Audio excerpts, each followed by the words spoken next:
বেটি বচাও বেটি পঢ়াও এই যি বিজেপিৰ শ্লোগান আৰু এই বিজেপিৰ দিনতে এতিয়া আমি দেখিছো যে নাৰী সুৰক্ষিত নহয়, যুৱতীসকল সুৰক্ষিত নহয়। কাৰণ এইটো কাৰণে আমি ক'বলৈ বাধ্য হৈছো যে অপৰাধীৰ কোনো ধৰ্ম নাই। কাৰণ কেলে আমি যোৱা 1 তাৰিখে দেখিবলৈ পালো হাইলাকান্দিত 5টা নৰপিশা আছে, 5টা ধুৰন্ধৰে এজনী নাবালিকা ছোৱালীক ৰেপ কৰিলে, বলৎকাৰ কৰিলে।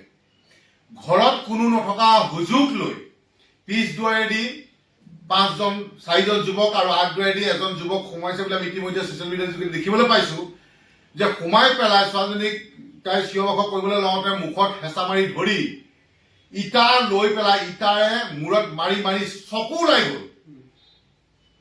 ওলাই গ'ল আৰু সেই নাবালিকা ছোৱালীজনীৰ গুপ্তাংগত ৰদ ভৰাই দিছে। গতিকে আমাৰ বুকু কঁপি গৈছে। কাৰণ কিয় মোৰ ঘৰতো ছোৱালী আছে, আৰু মুখ্যমন্ত্ৰীক মই এটা কথা ক'ব বিচাৰিছো যে আপোনাৰ ঘৰতো ছোৱালী আছে। গতিকে সেই দৃষ্টিৰে চাই কোনো ধৰ্মৰ কথা নাভাবি এই নৰপিশাচকেইটাক কিন্তু মৃত্যুদণ্ড দিয়ক, দৌৰাই এনকাউণ্টাৰ কৰক, কোনো ফাঁচি চিষ্টেম নাই, ন' এৰেষ্ট, ন' কিবা কোনো কথা নাই, ডাইৰেক্ট এনকাউণ্টাৰ, চিধা কথা। আমাক এনকাউণ্টাৰ লাগে।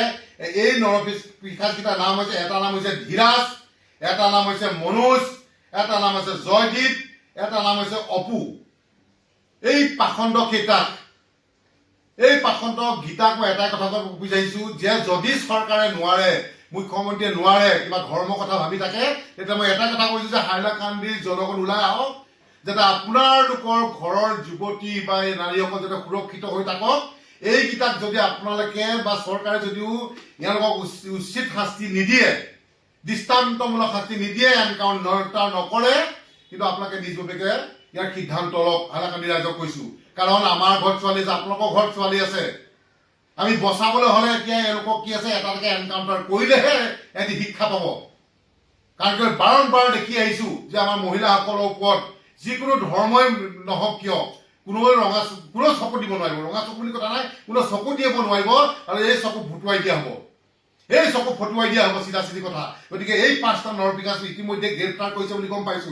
গ্ৰেপ্তাৰ কৰি জেল আপোনাৰ প্ৰেৰণ কৰি তাতে থমকি থাকিলে নহ'ব, উলিয়াই লওক জেলৰ পৰা, মুখ্যমন্ত্ৰী আমি এটা কথা ক'ব বিচাৰিছো যে উলিয়াই লওক জেলৰ পৰা, আৰু এটাকে আপুনি এনকাউণ্টাৰ কৰক। তেতিয়া আপোনাক মানিম, আপোনাক চেলুট দিম যে আপুনি এই যি এই লগত কাণ্ডৰ লগত জড়িত এইবিলাকৰ লগত যে কোনো ধৰ্মৰ কথা নাই, কোনো ৰাজনীতিৰ কথা নাই, তেতিয়া গম পাম যে you are the real hero. গতিকে মুখ্যমন্ত্ৰী ডাঙৰীয়া, শুব পৰা কালি যেতিয়া নিউজটো দেখিছো, কালিৰ পৰা গা নোম হিয়ৰি আছে যে সেই ছোৱালীজনী কিমান চটফটাই মৃত্যুমুখলৈ গুচি গ'ল, যে ইটাৰে মাৰি চকু ওলাই যোৱাকে মাৰিছে, ৰদ গুপ্তাংগত সোমাই দিছে, তাৰপিছত ৰেপ কৰিছে। বহুত ধৈৰ্য ধৰি আছো মুখ্যমন্ত্ৰী ডাঙৰীয়া। এটা কথা ক'ব বিচাৰিছো যে আমাক অসমৰ জনগণক এই নৰপিশাচকেইটাৰ ওপৰত এনকাউণ্টাৰ লাগে, চিধা কথা, স্পষ্ট কথা।